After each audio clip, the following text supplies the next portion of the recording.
믿음으로 전하는 감사와 은혜의 고백, 어메이징 그레이스 이세준입니다. 안녕하세요. 윤유선입니다.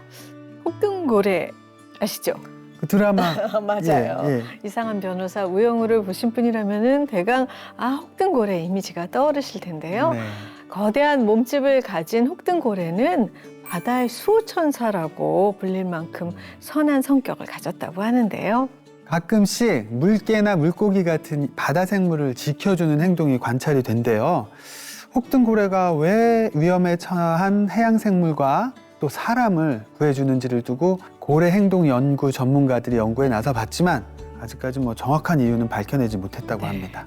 정말 선하고 또 신비한 행동인 것 같은데 혹등고래를 통해서 예수님과 함께 춤추고 노래하는 삶, 행복을 누리고 나누는 복음의 진리를 발견한 분이 계시답니다. 네, 바로 오늘 어메이징 그레이스의 주인공입니다.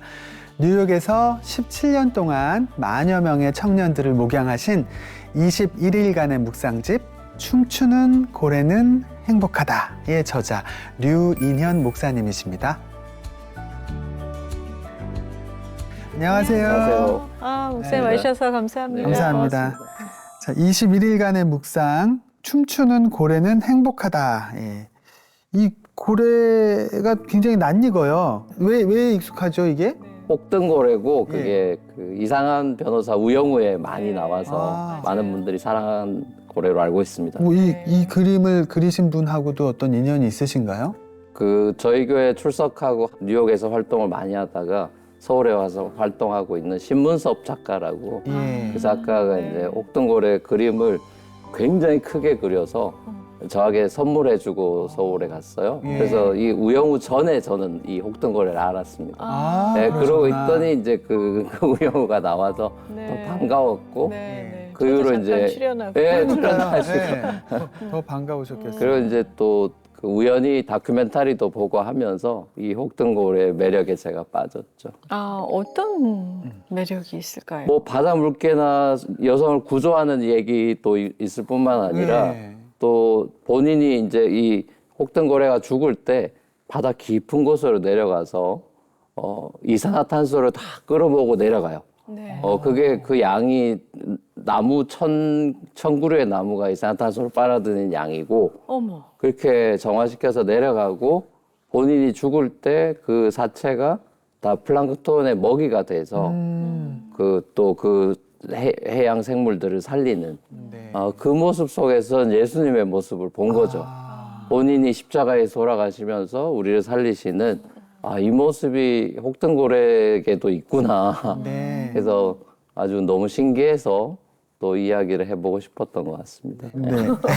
근데 혹등고래와 함께하는 21일간의 묵상 어떤 내용이 담겨 있을지 궁금합니다. 네. 그 부제로 아마 나와 있는 걸로 알고 있는데요. 인생의 샬롬을 이루기 위한 21일간의 묵상 이렇게 돼 있습니다. 그래서 네네. 행복에 관한 주제고요. 개인의 행복보다는 더불어서 행복한 세상에 대한 어떤 그런 성경적인 용어로는 샬롬이라고 하는 네. 그런 그 평화를 꿈꾸는 그런 마음으로 이 책을 쓰게 됐습니다. 목사님 첫 번째 저서가 거북이는 느려도 행복하다. 네, 맞습니다. 동물을 굉장히 좋아하시나 봐요. 계속 그렇게 동물 시리즈로 가게 되네요. 네. 근데 첫 번째 책이 나오고 이제 두 번째 책이 나오기까지 10년이라는 시간이 꽤 걸렸습니다. 왜 이렇게 오래 걸렸을까요? 그러게요. 죄송하죠.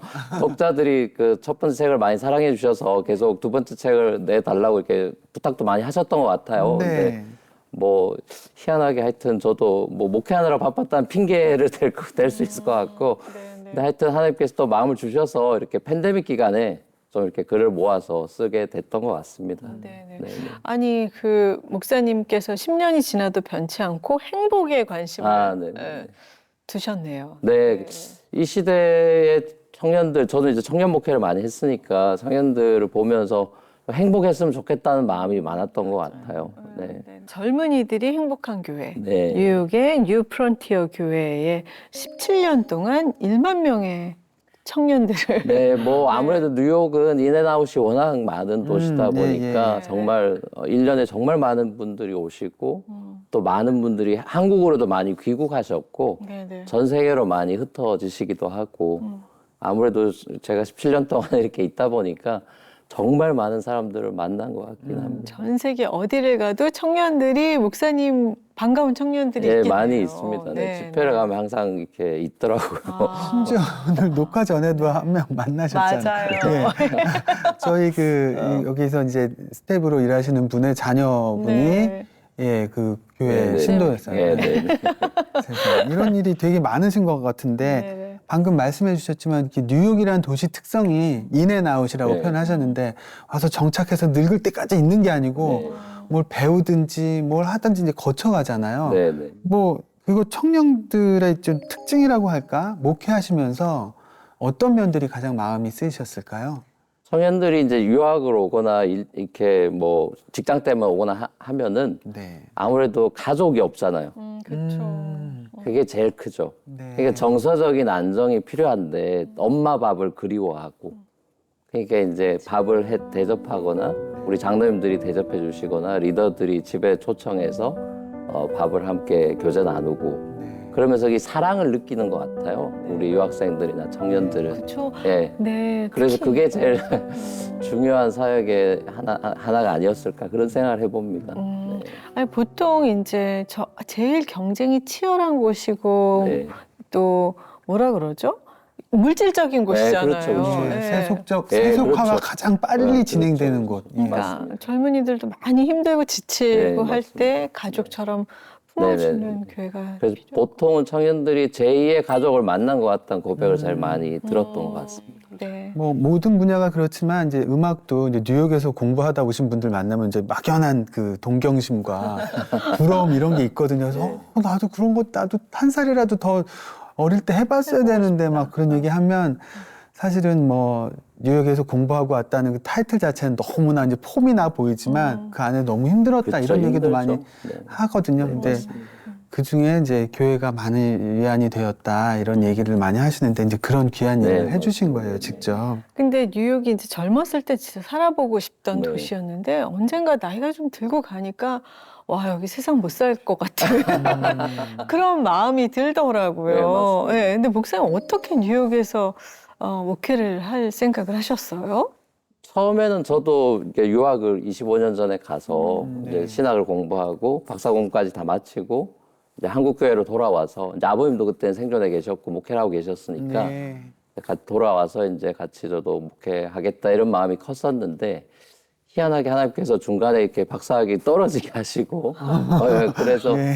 제 계획이 좌절이 된 거죠. 어떻게 보면 유학의 꿈이 좌절이 되고 그때 지금 온누리교회 담임하시는 이재용 목사님이 뉴저지 초대교회 담임으로 계셨었어요. 네. 근데 그 교회가 이제 맨하탄에 캠퍼스를 하나 만들고 또 뉴저지에도 청년도 있고 그래서 그 청년 사역자를 찾고 있다라고 해서 저 선배가 저보고 가보라 그래서 네.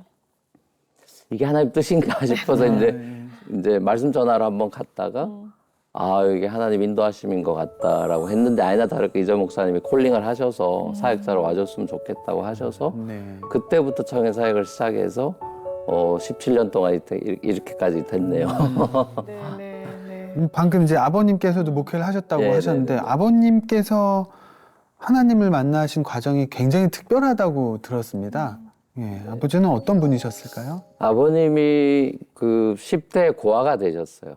네, 그래서 좀 외로움 이런 것들이 많다 보니까 방황을 많이 하시고 뭐 소위 말하는 술, 도박 뭐 여러 가지 그런 이제 세상적으로 안 좋은 것들에 깊이 빠져드시고 네. 이제 결혼을 하시고 나서 그 애를 많이 먹이셨죠, 어머니를.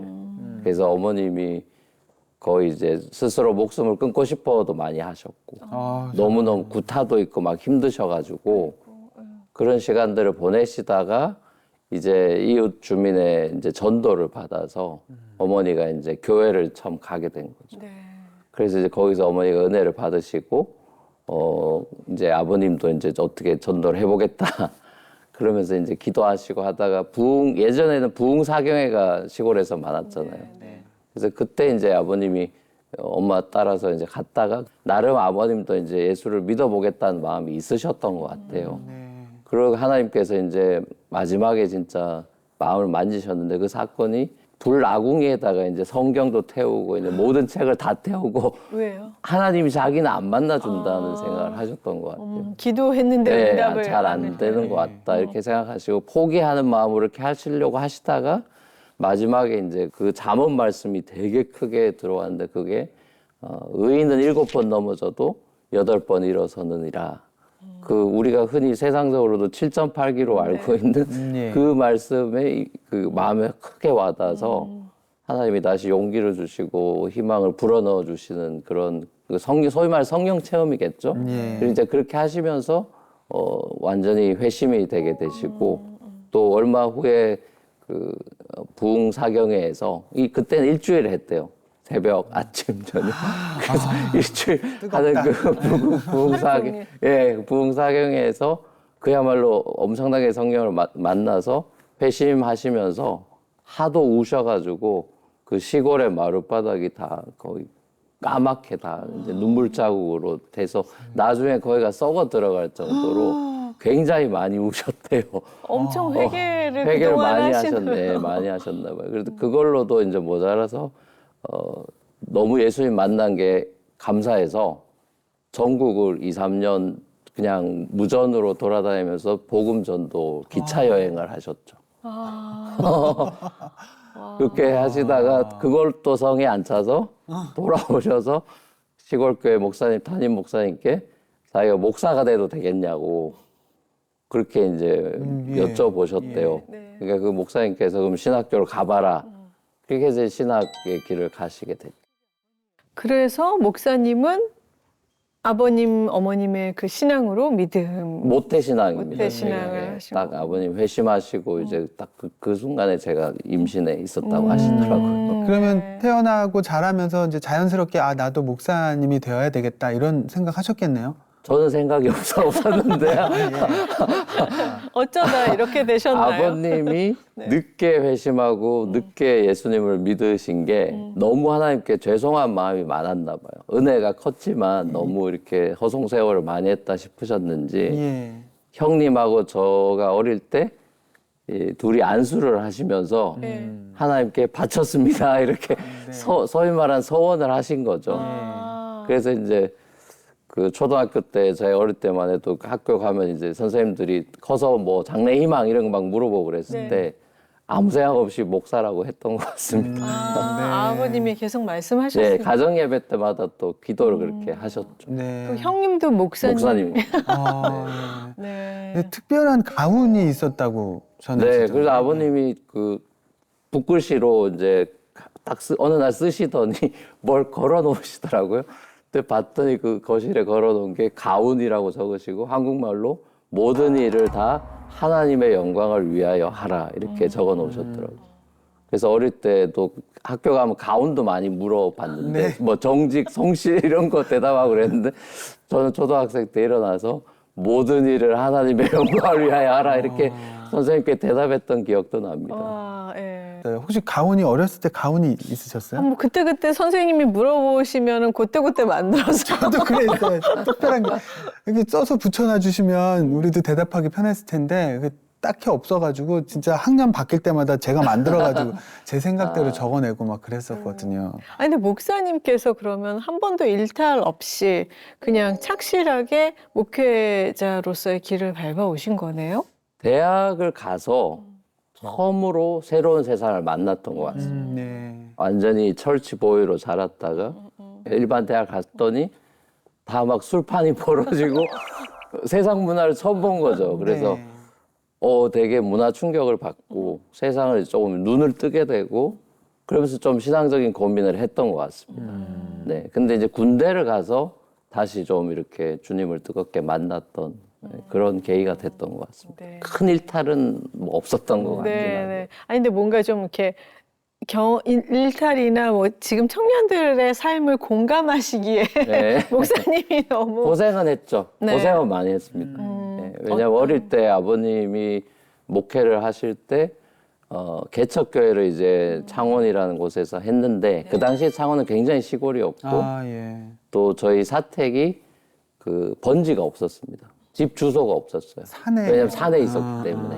산에 무허가로 지어놓은 판자집, 흙집 같은 그런 곳에 이제 제가 중학생 때 살아서 교회도 이제 개척하신 교회가 지하 상가의 지하에 15평밖에 안 되는 아주 작은 네. 교회셨고 성도는 저가 유일한 성도였고 그런 개척교회 하면서 굉장히 힘드셨기 때문에 그래서 그 경제적으로 어려운 시간들이 많이 있었죠. 근데 제가 유학을 갈 때도 사실 개척교회 아버님이고 저도 뭐 유학 자금 이런 게 하나도 없을 텐데 맨 땅에 헤딩하다시피 사실상 간 거죠.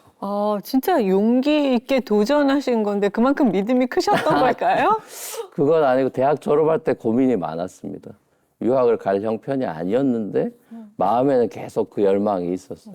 아니 근데 열망만 가지고 그렇게 뉴욕으로 하신 건가요? 그때 네네, 처음에? 뉴욕으로 바로 갔죠. 그게 그렇게 쉽게 갈 수 있는 곳이 아닌데 어떻게? 그래서 저희 아버님도 말리셨어요. 너 거기 옆집도 아니고 어디라고 너 아무도 아는 사람이 없는데 돈 한 푼 없이 어디를 가냐고. 목사인 아버지도 믿음이 없으셔서 말렸죠. 아니 근데 비용 같은 건 어떻게 해결하셨어요? 목욕탕에서 벌러덩 누워서 하나님 앞에 때를 섰습니다, 처음으로. 때를 밀지 않고 저렇게 쓰셨구나. 하나님 정말 이렇게 간절하게 기도해도 대답을 안 하시면 전 어떡합니까? 이렇게 하는데 그 마음속에 가라는 그런 음성 같은 걸 제게 들려주셔서 내가 책임질 테니 가라. 그래서 제가 용기를 내서 아버님께 달려가서 하나님이 저는 가라고 합니다. 그래서 결혼시켜 주십시오라고 해서 3월에 졸업하고 8월에 결혼하고 9월에 이민 가방 끌고 갑니다. 근데 가는 그 금액이 결혼식 축의금 800만 원 그 남은 거 그게 다였어요. 그거 들고 그냥 가는 거였어요. 네, 와. 우리가 보통 이제 믿음의 청년. 진짜 우리가 그 경제적으로 이제 넉넉치가 못하다는 이유로 뭐 유학을 하면 포기하죠. 결혼도 포기하고 그런데 맞아요. 저지르시고 축의금으로 유학 그런 좋은 방법이 있었네. 한 번에 다 해결이 됐네. 네. 근데 가서 고생을 했죠. 그러니까 가서 그 물가 비싸다는 네, 물가 뉴욕에서. 네. 근데 가서 이제 뭐 학비 내고, 그러니까 그 영어 배우는 학원에 등록해서 학비 내고, 집값 내고 나니까 거의 빵원에 가까워지더라고요. 근데 네. 그 첫 신혼집이 반지하였습니다. 기생충에 나오는 그런 반지하. 뉴욕에. 예, 뉴욕의 지하가 반지하인데, 있군요. 네. 그 주인이 또 이게 그 전기나 이런 것들이 히터 컨트롤 하는 게 주인, 1층에 주인이 사셨거든요. 네. 근데 그 방에서만 컨트롤 할 수 있는데 겨울에 히터를 안 틀어주시더라고요. 어머 왜요? 아낀다고. 어떻게 뉴욕 전기료를 아끼신다고 안 네. 틀어주는 거예요. 그래서 아내랑 신혼에 이제 와서 뉴욕에 처음 이제 사는데 방에 딱 누워서 자려고 하면 입김이 나와요. 김이. 그래서 아내는 뭐 계속 울면서 한국 돌아가자고 여기 왜 이렇게 고생하고 있냐. 그래서 저는 그래도 하나님이 보내셨는데 그래도 우리가 버텨보자. 그러면서 이제 제가 그 한인마트, 네. 이제 H마트나 이런 한인마트에 가서 밤에 이제 일도 하고 캐시 이제 현금 잡을 이제 하면서 그런 알바 같은 걸 소위 이제 하고 네, 네. 그러면서 이제 생계를 유지해 가면서 신학교 갈 꿈을 키웠죠. 근데 이렇게 결혼해가지고 유학 가시는 분들이 더러 계시잖아요. 근데 경제적으로 이제 좀 어려움에 봉착을 하면 둘 사이도 안 좋아지는 네네, 경우가 그렇죠. 굉장히 많더라고요. 맞습니다. 근데 그거 어떻게 잘 극복을 하셨네요. 저희도 가서 이제 히터도 안 나와서 추운 데서 자야죠. 그리고 경제적으로 힘드니까 연애 2년 반 할 때는 거의 싸운 적이 없는데 네. 둘 다 이제 마음이 너무 불안하니까 네. 한 달 내내 신나게 싸우게 되더라고요. 그래서 이게 현실이 이렇구나 하면서 이제 우리가 이렇게 사랑하기 위해 결혼했는데 이건 아닌 것 같다 생각하고 그때부터 저희도 하나님 앞에 무릎을 꿇었죠. 우리가 여기서 도와줄 사람 아무도 없으니까 네. 우리 하나님 앞에 예배드리면서 기도하고 길을 열어주시기를 우리가 기도하자. 그러면서 이제 아내에게도 잡 오퍼가 오고 저도 이제 그런 한인마트에서 알바도 하고 이렇게 하면서 경제적으로 조금씩 채워갔던 것 같습니다. 네. 근데 그때 그 시절 그 경험이 유학생들의 만나실 때 큰 도움이 되실 듯도 하고요. 네. 그래서 제가 뉴욕으로 왔을 때 그 생각이 나더라고요. 저는 한국으로 가는 게 목표였는데 하나님이 이렇게 다시 맨하탄으로 부르셔서 네. 야, 이게 하나님의 큰 그림인가? 그러네요. 네, 제가 이렇게 고생했던 곳으로 와서 청년들을 보듬고 공감할 수 있다고 생각하셨나 이런 생각을 좀 하긴 그죠. 했던 것 같습니다. 뉴욕의 가장 가난한 마음을 그 마음을 이해하실 수 있는 거잖아요. 네, 네. 청년들도 그런 피드백을 초창기에 많이 줬던 네, 것 같습니다. 공감을 많이 할 수 있다. 또 목사님께 그런 힘이 되어주던 그 초창기 한인 교회가 있었을까요? 아, 네네네. 네. 처음에 제가 이렇게 힘들게 그 히트 넣는 지하에 살고 이럴 때 그 바로 근처에 걸어서 다닐 만한 한인교회, 뉴욕 장로교회라는 교회가 있었습니다. 네. 거기에 이제 신혼 부부들을 위한 공동체가 잘 돼 있어서 그분들하고 교제하고 했던 게 너무나 좋은 추억인 것 같아요. 같이 수요 예배도 드리고 그 예배 후에 막 그 미국엔 다이너라고 식당이 있거든요. 그 다이너에서 막 새벽 1시까지 막 이런저런 신앙적인 얘기들을 나누고 막 그랬던 추억들도 있고 그래서 그 교회가 확실히 하는 이 디아스포라 교회들은 그런 외롭고 힘든 유학생들, 이민 가정들을 특별히 케어해 줄 수 있는 좋은 또 하나님의 그런 섭리가 있는 것 같습니다. 그러네요. 목사님께서 그래서 다시 이제 목회하러 뉴욕에 가신 그때는 목사님 나이가 어떻게 되셨을 때요? 그때가 33이었습니다. 33세 예.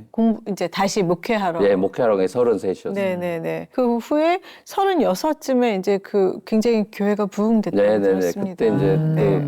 원래 초대교회, 뉴저지 초대교회에서 멀티 캠퍼스로 해주셨다가 교회가 갑자기 성장을 하니까 이제 그 뉴저지 초대교회가 저희 공동체를 하나의 지역교회로 분립을 해주셨죠. 네. 그래서 그때부터 이제 제가 36에 담임이 돼서 뉴 프론티어 교회라는 이름으로 이렇게 이제 시작이 된 거죠. 네. 하나님이 어떤 지혜로 어떤 마음을 주셔서 어떻게 인도하셨는지 궁금하네요. 네. 그 당시에 그냥 되돌아보면 성령의 바람이 맨하탄에 불었던 것 같습니다. 네, 왜냐하면 저희 교회뿐만 아니라 몇몇 젊은 교회들이 함께 부흥을 했거든요. 네. 그러니까 한 교회만 부흥을 하면 그게 뭐 다른 얘기일 수 있겠지만 예. 여러 몇몇 젊은이들이 모이는 교회들이 다 같이 이렇게 뜨겁게 일어나던 시기였기 때문에 네. 지금 되돌아보면 아, 성령님의 특별한 어떤 은혜가 있었구나 그런 생각을 해보게 되는 것 같습니다. 뭐 특별한 사례, 기억나는 사례 같은 게 혹시 없으실까요? 회심이 많았죠. 예. 그래서 뭐 불신자 친구들이 정말 그 회심하는 역사가 정말 많았습니다. 그래서 뭐 술 마시고 송구영신 예배 왔다가 아이고, 저. 착하네요. 술 마시고 막 그래도. 또 와서 예배 중에 회심하면서 다시 교회를 나오게 된 그런 일들이라든지 아니면 세례 받게 된 분들 또 가수 핑클의 이진이라는 자매님 저희 예. 교회 이제 오셨는데 그 남편분이 불신자였어요. 네. 교회를 한 번도 다니지 않은 분이셨는데 네. 저희 교회를 계속 출석을 하시더라고요. 3년 정도. 네. 그러면서 어느 날 저를 찾아오셔서 세례 받고 싶다고 하시더라고요. 그때 40이 넘으셨는데. 네. 그래서 야 이렇게 참 하나님께서 이런저런 모양으로 많은 분들을 회심시키시는 그런 역사가 뉴욕에서는 많았던 것 같습니다. 네. 그 사실 막 그런 술, 그런 담배 이런 거에 자유롭지 못하잖아요. 젊은이들이 많이. 예. 그럴 때 그렇죠. 어떻게 근데 말씀하세요? 그 다 과정이고 뭐 저희가 뭐 완전한 사람이 돼서 천국 가는 게 아니니까. 하긴 또, 예. 근데 그 성장해가는 과정이고 교회가 이제 기다려주고 네. 전 사랑해주는 게 끝까지 예수님처럼 기다리고 네, 탕자가 돌아올 때까지 기다리는 비유가 있듯이 예, 예. 그런 마음이 있다면 괜찮지 않을까 싶습니다. 사실 미국이 신앙생활하기에 쉽지 않은 곳 같이 지금 그렇잖아요. 예. 근데 특히 이제 뉴욕 같은 경우는 뭐 메리 크리스마스라는 네, 말. 그런 말을 뭐 잘 못하죠. 그러니까. 요즘은 거의 해피 할러데이라고 이야기해요. 그러니까요. 아, 예. 예. 잘 듣기 어렵습니다. 그곳에서 이렇게 믿음을 잘 갖고 있는 청년들이 정말 너무 귀하다는 네, 생각이 너무 듭니다. 감사해요. 사실 어렸을 때 뭐 드라마나 이런 외국 드라마 같은 거, 영화 같은 거 보면 항상 기도하는 모습에 뭐 시상식 같은 걸 봐도 항상 하나님께 영광 돌리고 이런 거 보면서 야, 미국은 진짜 축복받은 나라. 그래서 하나님이 그렇게 짧은 시일 안에 세계 최강대국이 되게 만들어 주신 거구나 막 이런 생각을 했었는데 그러면 보통 지금 실상이 어느 정도인지 혹시 소위 말하는 이제 뭐 바이블 벨트다 그래서 남부권에는 크리스찬이 아직도 많은데 이제 맨하탄만 하더라도 크리스찬 인구가 5% 정도밖에 안 되고요.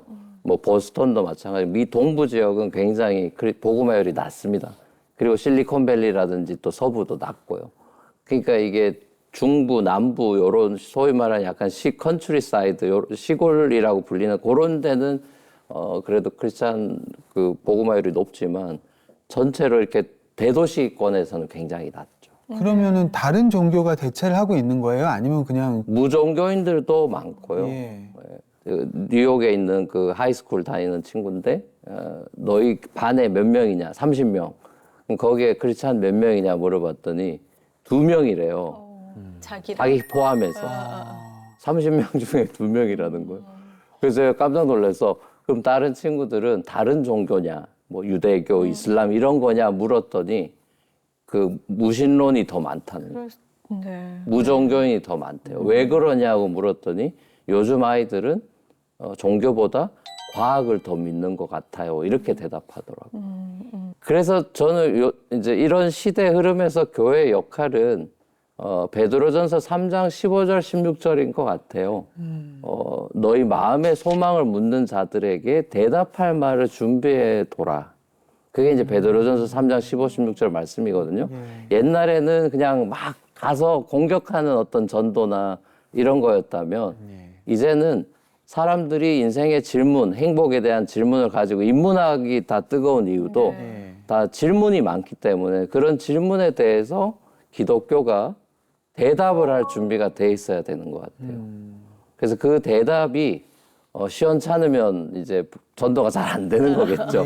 근데 저는 그 대답이 학문적으로도 변증학이라는 학문도 있고 여러 가지가 있지만 아무튼 그 대답을 잘 준비하는 게 젊은 친구들한테 중요하겠다 싶습니다. 질문에 대답을 할 준비를 해놔야 된다고 하셨는데 사실 그러기 위해서는 나부터가 많이 더 기도하고 준비하고 많이 배워놔야지 또 누구한테 대답도 해줄 수 있는 거잖아요. 요즘 아이들은 공부를 많이 하잖아요. 지식도 많고. 그래서 똑똑한 애들이 많잖아요. 그러니까요. 근데 이제 기독교 신학에 대한 대답은 허술할 때가 많으니까 그냥 믿어라. 그냥 믿으면 되는 거야. 이런 식으로 나오면 이 라지컬하게 논리적으로 생각하는 친구들이 이게 설득이 안 될 수 있죠. 근데 목사님은 정말 거기서 학문적으로도 공부 많이 하고 똑똑하고 이성적이고 논리적인 청년들이 질문을 정말 많이 할 것 같아요. 정말 많이 받았습니다. 그래서 공부를 해야 되는 거죠, 제가. 다양하게 제가 공부를 안 할 수가 없죠. 책도 많이 읽어야 되고 사례도 봐야 되고 그럼 그걸 어떻게 우리가 또 도와줄 수 있는지 다양한 그런 각도들이 많고 또 이제 허술한 대답을 할 수밖에 없으면 실망을 하죠. 소위 말하는 핫한 주제에 대해서 이제 목회자들이 공부를 진중하게 해야 되는 시대가 된 것 같습니다. 질문이 정말 많아진 시대가 됐죠. 삶에 대해서. 교회가 아주 부흥을 해서 작년에는 뉴저지에도 캠퍼스 교회를 설립하셨다고요. 네, 맞습니다. 이제 청년들이 결혼해서 뉴저지에 가서 이제 외곽 지역에서 많이 살다 보니까 거리가 이제 많이 떨어지고 또 여기는 이제 자녀 패밀리가 많으니까 가정을 이루다 보니까 다음 세대 아이들과 어떻게 부모님이 같이 영적으로 성장해 갈 수 있을까 그런 고민을 하면서 약간 독특한 모델의 그런 가정교회가 좀 확장된 가정교회 같은 그런 느낌으로 개척을 해봤습니다. 그래서 이제 주일 순모임을 애들하고 같이 해요, 어른들이. 아기들 데리고. 같이 초등학생도 그렇고 중고등부 애들도 그렇고 부모랑 같이 성경부도 하고 다른 가정하고 같이 또 나누기도 하고 하면서 어른들 따로 애들 따로가 아니라 이 부모 세대와 다음 세대가 같이 예배도 하고 또 순모임도 하는 그런 모델을 지금 해보고 있습니다. 혹시 또 새해에도 또 다른 곳에 어떤 비전이 또 있으실까요? 개척을 뭐 많이 하고 싶은 마음 많죠, 사실. 저희 청년들이 워낙 다양한 도시에 가 있다 보니까 많은 교회가 필요한 것 같긴 해요. 젊은 사람들을 받아들일 수 있는. 심지어 서울에도 그런 교회가 많아졌으면 좋겠다는 생각도 들어요. 맞아요. 아까 아버님께서 말씀을 받으신 것처럼 목사님께서도 어떻게 내 인생에 붙잡는 말씀이 있으실까요? 그 어릴 때 확실히 교육 효과가 큰 것 같습니다. 아버님이 가온이라고 써붙여 넣으셨던 예. 그게 저도 평생에 남는 것 같아요. 예. 그 고린도전서 10장 31절 말씀이죠. 너희가 먹든지 마시든지 무엇을 하든지 다 하나님의 영광을 위하여 하라. 그게 제 마음의 좌우명이 저도 된 것 같습니다. 네. 세속화되는 자녀들 때문에 고민하시는 부모가 지금 많잖아요. 신앙의 대를 잇고자 노력하는 그 수많은 부모님들을 위해서 좀 이렇게 조언 같은 거? 저는 딸이 셋인데 저희 애들한테 그렇게 해보려고 좀 노력을 했던 게 이 가정 예배를 어릴 때 많이 드렸던 것 같아요. 저도 이제 눈 뜨면 가정 예배였거든요. 그래서 아버님 축복도 해주시고 또 짧게 뭐 10분, 15분 학교 가기 전에 한 10분, 15분 이렇게 예배 드리고 같이 썼던 기억이 많은데 저도 애들 앞에서 눈 뜨면 밥 먹을 때 기도해주고 학교 미국은 다 라이드 이렇게 라이드를 제공해야 되거든요. 그래서 라이드 하면서 기도해주고 또 잘 때 기도해주고 하여튼 그 기도의 소통이 말씀을 통한 소통이나 기도의 소통이 있으면 좋겠다. 뭐 그 실천적인 걸로는 그런 말씀을 드릴 수 있을 것 같은데 이제 이게 또 너무 종교성이 되거나 의무가 되면 또 안 되니까 그렇지만 그런 그 부모로서 내가 살아가는 모습이 아이들에게 다 보여지니까 너무 막 그걸 부담 가져서 애를 쓰다기보다는 본인이 주님과 함께 동행하는 삶이 저는 보여지겠다 싶습니다. 그래서 그게 나중에 내 애들한테 그게 다 기억에 남지 않을까. 그래서 보여주기식이 아니라 교육은 결국 보여지는 것이니까 예. 내가 그렇게 살아갈 때 보여지지 않을까. 그래서 저는 아버님께 그런 면에서는 굉장히 감사하죠. 제가 그런 모습을 볼 수 있었다는 게 감사하고 또 우리 애들도 제가 그걸 살아가는 모습을 뭐 아버님만큼은 아니겠지만 볼 수 있으면 좋겠다는 마음의 소원이 있죠. 저희 어메이징 그레이스 공식 질문 드리겠습니다. 내가 만난 하나님은 어떤 하나님? 네. ESFJ? 역시 와, 역시 젊은이들과 호흡하시다 보니 이 MBTI의 하나인 건 알겠는데 그거에 대한 정보는 없습니다. ESFJ가 무슨 저희 뜻이에요? 남편이랑 같은 MBTI.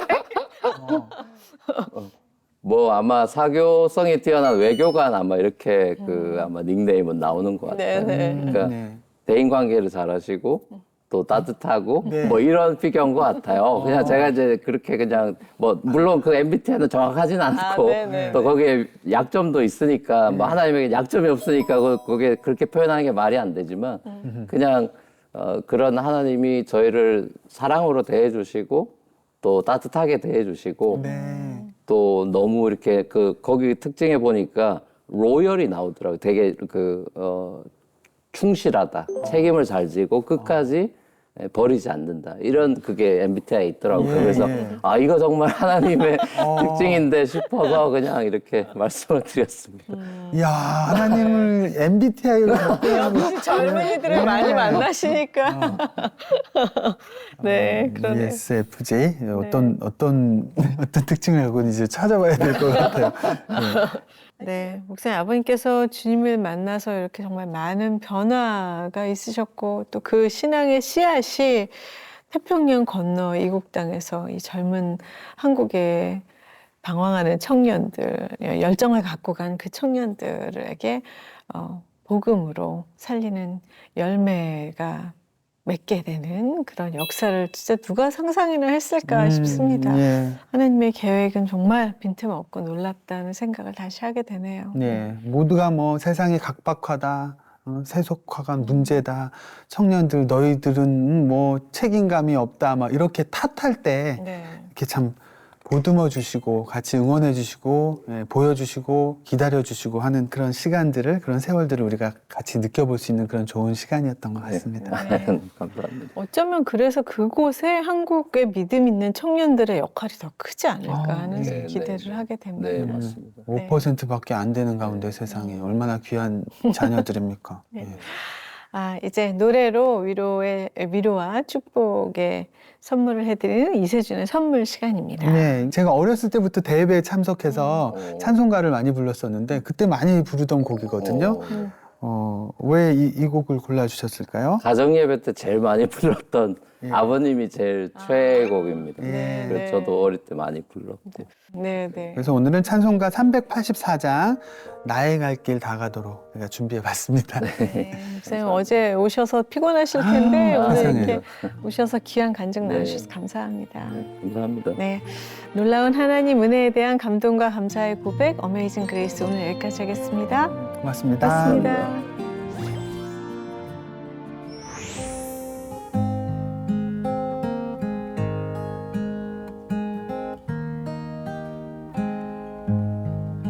나의 갈 길 다가도록 예수 인도하시니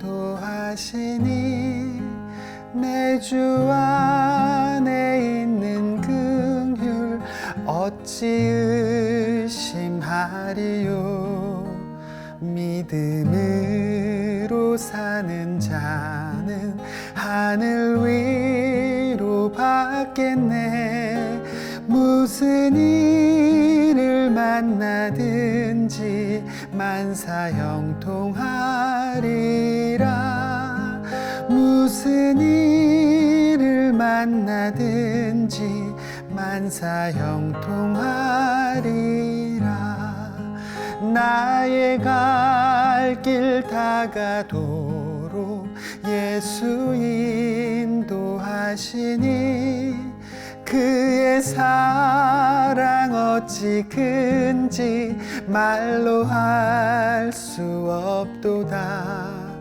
성령 감화 받은 영혼 하늘 날아갈 때에 영영 부를 나의 찬송 예수 인도하셨네. 영영 부를 나의 찬송 예수 인도하셨네.